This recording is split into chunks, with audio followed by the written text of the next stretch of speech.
तेजस ठाकरेंचा अनंत अंबानींच्या लग्न सोहळ्यामधील video viral. तर अंबानींच्या लग्नामध्ये नाचता मग गुजराती समाजाला शिव्या कशाला घालता? नितेश राणेंचा ठाकरेंवर निशाणा।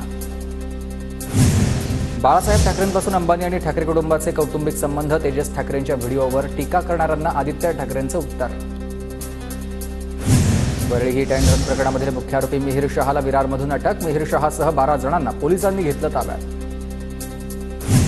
पुण्याचे आमदार रवींद्र धंगेकर वरळी पोलीस ठाण्यात। वरळी हिट अँड रन प्रकरणाचा आमदार रवींद्र धंगेकरांकडून आढावा।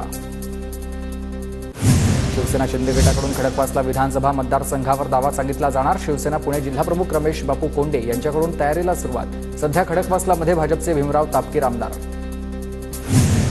काँग्रेस आमदार रवींद्र धंगेकरांनीही लावलेत लाडकी बहीण योजनेचे बॅनर। बॅनरवर लाडकी बहीण योजनेबाबत माहिती। पुण्यातील कसबा विधानसभा मतदारसंघात बॅनर। रवींद्र वायकरांना क्लीन चिट देण्यावरून विरोधक आक्रमक। विधान भवनाच्या पायऱ्यांवर विरोधकांचं आंदोलन। सरकारची ऑफर, आमच्याकडे या क्लीन चिट मिळवा असे पोस्टर दाखवत घोषणाबाजी। सूर्यकांत पाटलांनंतर नांदेडमध्ये भाजपला दुसरा धक्का। माजी मंत्री डॉक्टर माधवराव किन्हाळकर यांची भाजपला सोडचिठ्ठी। माधवराव किन्हाळकर शरद पवार गटात जाण्याची शक्यता। प्रदेशाध्यक्ष बावनकुळे यांच्याकडे राजीनामा सोपवलाय। माझ्या संपर्कात कोणी नाही, मात्र जयंत पाटलांना लोक भेटतात। शरद पवार गटातील प्रवेशाच्या चर्चांवर शरद पवारांचं उत्तर। पिंपरी चिंचवडमध्ये अजित पवार गटाला धक्का। अजित पवार गटाचे 39 पदाधिकारी शरद पवार गटात प्रवेश करणार। 30 तारखेच्या आधी शरद पवारांच्या जाहीर सभेत पक्षप्रवेशाचा कार्यक्रम। बीएमसी रुग्णालयामध्ये निवासी डॉक्टर सामूहिक रजेवर जाणार। 22 जुलैपासून सामूहिक रजेवर जाण्याचा डॉक्टरांचा इशारा। तर मानधनात 10,000 रुपये वाढीच्या निर्णयाची अंमलबजावणी करावी। डॉक्टर रजेवर गेल्यास रुग्णालयामधील सेवांवर परिणाम होणार आहे। मुंबईतील स्थानकांची नावं आता बदलण्याचा ठराव विधानसभेत मंजूर। Currey Road, Marine Lines, Charni Road, King's Circle, Dockyard या स्थानकांची नावं बदलली जातील।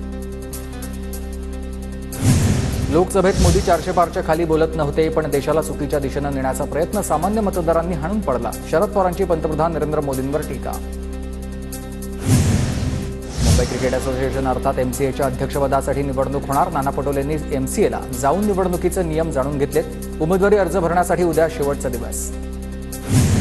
माजी आमदार वसंत गीतेंच्या कार्यालयावर पुन्हा कारवाई। पोलीस बंदोबस्तात राहिलेले अतिक्रमण देखील हटवलेले आहे। तर गेल्या आठवड्यामध्ये गीतेंच्या कार्यालयाला काही भाग पडलेला होता। वसंत गीते ठाकरे गटाचे माजी आमदार आहेत।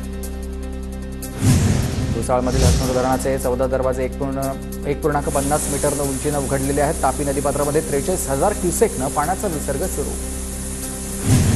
कोल्हापुरात अजूनही पंचगंगा नदीची पाणी पातळी वाढलेलीच आहे। नदीचं पाणी पात्राबाहेर गेल्यानं शेतीचं नुकसान। पंचगंगा नदीचं रौद्र रूप दाखवणारी दृश्य समोर आली आहेत।